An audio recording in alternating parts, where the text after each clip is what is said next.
Aujourd'hui, je voulais vous montrer le fonctionnement du purificateur d'air de chez Resiners. Alors déjà, je suis en train de faire deux petits porte-clés. Ils seront exactement comme cela. Bon, la petite déco ici sera certainement autrement, hein. Ce sera ou l'étoile ou l'hippocampe. On verra bien. J'ai préparé mes encres alcool, donc ici de chez Resiners aussi. Et là, voici donc l'appareil, le purificateur d'air qui absorbe ici donc tout ce qui est toxique. Quand la lumière est verte, comme là, ça veut dire que l'air est très bon, puisque la toxicité part par ici, et au-dessus, il ressort de l'air frais, donc de l'air pur, qui a été filtré. À l'intérieur, vous avez le filtre. Je vous montre un petit peu le tableau de bord. Vous avez le Fahrenheit et Celsius, donc pour nous, ici en France, ce sera le Celsius. Ici, vous avez la vitesse donc de rotation des hélices de l'air, donc on peut mettre plus fort. Vous avez 3 vitesses, vous voyez. 1, 2, 3.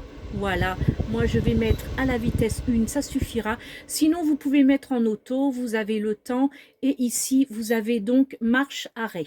Voilà, donc là c'est arrêté, je remets en marche et là c'est parfait. L'air de mon atelier est parfait. Alors ici que je vous montre un petit peu le tableau de bord. Je vais enlever ça afin que vous puissiez voir un petit peu mieux. Voilà, alors dans mon atelier il fait 47% d'humidité, donc c'est très peu, c'est très bien. Je vais peut-être augmenter un petit peu la rotation de mes hélices pour mon air. Il fait 22 degrés, donc forcément entre la résine, entre les machines, la température monte très vite. Comme vous voyez ici, je n'ai pas mis de compteur, donc ça fonctionne très bien. Alors ici vous avez les TVOC. Les TVOC, ce sont les composés organiques volatiles.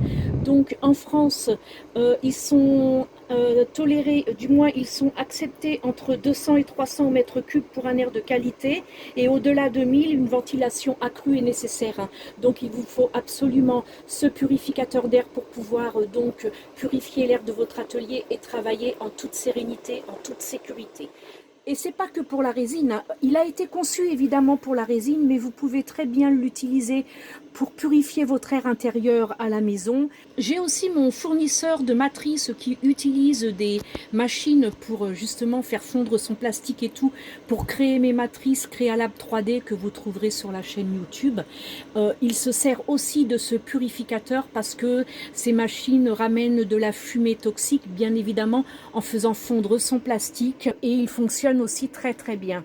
Donc je suis très contente de ce purificateur d'air. Sachez aussi qu'avec le code économie15, tout en majuscule, que je vous mettrai sous la vidéo, d'ailleurs avec le lien, vous avez donc une remise de 15% sur l'achat de votre machine. Comme vous pouvez le voir, c'est toujours vert, ce qui veut dire que c'est parfait. Quand il passe en orange, ça veut dire que c'est une petite alerte.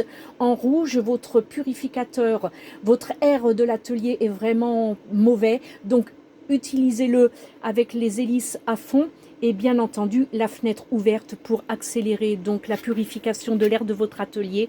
Et vous avez un filtre donc ici à changer si jamais vous voyez que l'air ne change pas et qu'il y a toujours la toxicité dans votre atelier. Je vais vous démonter le purificateur afin que vous puissiez voir exactement le filtre, son emplacement et la simplicité du démontage. Alors, on va le retourner, que je vous montre. Alors ici c'est simple, hein, il vous suffit de tirer votre fiche, voilà, pour le débrancher. Ensuite vous tirez juste, voyez, vous avez ici les indications, hein. Vous tournez à gauche un petit quart et ça ferme, vous tournez à droite un petit quart et ça ouvre, voyez, hop, là j'ouvre et puis j'ai juste à soulever. Voilà, ici vous avez une fiche, donc n'oubliez pas de la débrancher à l'intérieur. Voilà, à l'intérieur, c'est le moteur, justement le moteur est là, donc pour que le filtre puisse faire son effet, puisse travailler, il vous faut le brancher. Et voici donc le filtre. Donc à un moment donné, il faudra le changer. Donc Resiners vend aussi les filtres, il n'y a pas de souci. Voilà. Et à partir du moment où votre appareil ne se met plus au vert, sachez que le filtre est bon à changer. On remonte, donc on remet le filtre tout simplement. Alors ici, bien entendu, que je vous montre, c'est ici que vous branchez votre fiche. Donc vous remettez le filtre. Vous avez ici Alors, hop, vous avez ici une poignée pour pouvoir porter en toute sécurité, en toute simplicité, votre moteur. Vous remettez la fiche ici, toc, c'est branché. Voilà. Et ensuite, vous vous mettez face aux indications. Voilà. Et vous tournez un quart de tour à gauche. Et voilà, c'est fait. Il est fermé. Je vous dis à très vite. Bye. Ciao, ciao.